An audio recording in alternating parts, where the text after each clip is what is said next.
So, this is Rowan again, and, oh god, I didn't want to make this video. I really do not want to have to make this video. I just cannot get over how much I did not want to make this video, but then again, who am I fooling? If I didn't want to make this video, I wouldn't be making it, and if I didn't want to post it, I wouldn't post it right after I'm making this, at least if it still seems like a good idea after editing. But here's a thing. I've noticed there are two kinds of people who call themselves goths. There are those who are part of the subculture, and then there are those who sort of collect goth as a hobby. Those who are part of the subculture and active within the subculture have a relatively easy time naming even one band that we really enjoy. Like, especially those of us who have been goth more years than we have fingers and toes combined. It may be hard for us to narrow down our favorite Rozz song, or it may be hard for us to decide which Sisters of Mercy album is better, First and Last and Always, or Floodland. We may even get into arguments about which 90s Tim Burton film is the best. And the best 90s Tim Burton movie is Edward Scissorhands' It Just Is. And it's also the greatest Christmas movie ever made. Think about it. This is true.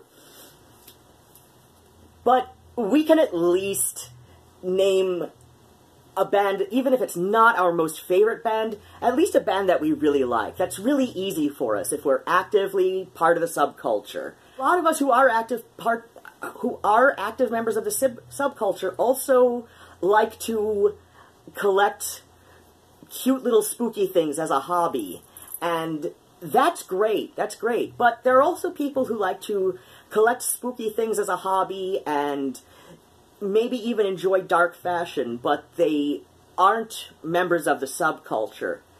Maybe they do call themselves goth. Not all of them do, and that's fine. I don't know where the darkly inclined term came from. I think Reddit. So much came from Reddit after Usenet officially folded, which is one of the reasons I consider Reddit kind of the heir in format and feel to Usenet, but that's another story for another time. So, if you call yourself a goth, if you identify as a goth, or even as a member of the Gothic subculture, I'm old enough, I use both terms interchangeably, and I'm sure there are going to be people in the comments here and various posts on Reddit who are going to argue, is it goth or gothic, until the sun explodes. But, you know, that's just how I am. I don't see the two as wholly separable, or even necessarily so. And there's nothing wrong with collecting goth as a hobby. There's nothing wrong with enjoying dark fashions, even if you're not actively part of the Gothic subculture. There's nothing wrong with little kitschy, Halloween-y kinds of knickknacks. I mean, I've definitely got plenty of my own. We've got Cesar and Marie and the Doctor from the Cabin of Dr. Caligari, and there's some little spooky snow globe kind of thing in there that I got years and years and years ago. And that's Mr. Midnight's Ashes, and there is my limited edition Lon Chaney London After Midnight. The film is still lost, but the action figures live on. And there's nothing wrong with it, but does it make you a goth in the same way as those of us who participate in the subculture and are active with nurturing it and teaching the young baby bats who are really eager to learn about it? Absolutely not. There's nothing wrong with collecting goth as a hobby if that's just what you'd rather do. But it doesn't put you on par with those of us who have been active in this subculture for so many years, more than many of us can count lots of times. There's nothing wrong with collecting Tim Burton Funkos if that's what you want to do, but it also doesn't make you a goth in the same way as those of us who can remember the magic of our first Faith in the Muse concert, who can remember our annoyance when my sister, who was a roadie at the time, got us Christian death tickets, but it was the wrong Christian death, because there were technically 2 bands touring as said that year. Who cannot, it does, you may call yourself a goth, and as much as it annoys those of us who have been active in the subculture for years to even acknowledge that you're technically allowed to do this, because it's not like we can call up the goth police and fine you, but I think it also conveys a bit of misinformation to publicly associate oneself with goth when you're not active in the subculture to the same meaningful extent that those of us who were attracted to it.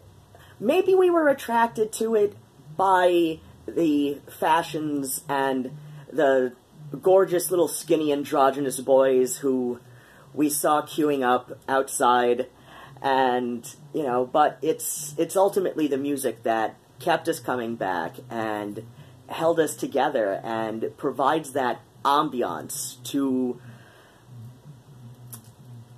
everything about our philosophies of life, and can so succinctly sum up what the subculture means to us, even if what at first attracted us to it was 19th century Gothic literature. And there are some very good arguments to be made that there is a cultural connection between goth music and Gothic literature, and I highly recommend Ligeia Resurrected has made some wonderful arguments to that cultural connection, and she's just so wonderful and pure in her enthusiasm. But that's another story for another time, now that I'm done plugging my friends shamelessly. Are you welcome to collect goth kitsch as a hobby? Sure. Nobody's going to stop you. If anything, you know, it encourages some places to keep these things year-round, which is, you know, every October I find myself replacing my pot holders, because I like the spider webs. I do. I enjoy it. But at the same time, I think it does both of us a disservice, and one mainly of misrepresentation, when those who are not immersed in the subculture but instead collect it as a hobby portray themselves as being unapologetically goth. Because there is a difference between the two, and the difference is very striking when you come to learn it. Well, I hope that's it for now, and as always, live streams on Wednesdays. Sometimes I sew, sometimes I go back to that jigsaw puzzle that mocks me and plots against me. And I'm due to do another book review sometime soon, so as always, bats and kisses, and take care of yourselves. And if you wish to subscribe, feel free to subscribe. If you do subscribe, feel free to hit the notification bell, just because YouTube is making itself so much more difficult to use each and every day. Leave a comment if you feel so inclined, and Slan Mahare.